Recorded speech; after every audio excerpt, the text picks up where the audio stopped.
كسر التليفون. يا حبيبة قلبي وحشتيني يا حبيبة قلبي.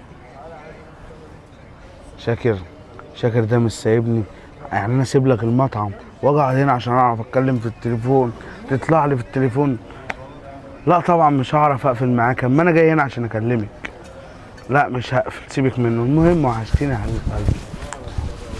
ايه يا وحش ما بتردش عليا ليه يا وحش؟ انت عايز مني يا شاكر؟ ما بتردش عليا ليه يا عم وحش؟ قاعد يا عم بتكلم في التليفون وبحب يا عم، وخساره ان انا احب. وكل حاجه حب يا وحش، اعيش في اللفلفه. طبعا. اكل ومام الاول بعد كده نشوف لفلفه. مفيش غير اللفلفه يا شاكر، ومش هينفع معاك غير كده. انت يابا لفلفه ايه يا عم وخرا ايه يا عم وحش؟ هو كل انت شوية. ليه مصمم تظلم الحب معايا؟ يابا حب ايه بس اللي هم قالوا عليه ده؟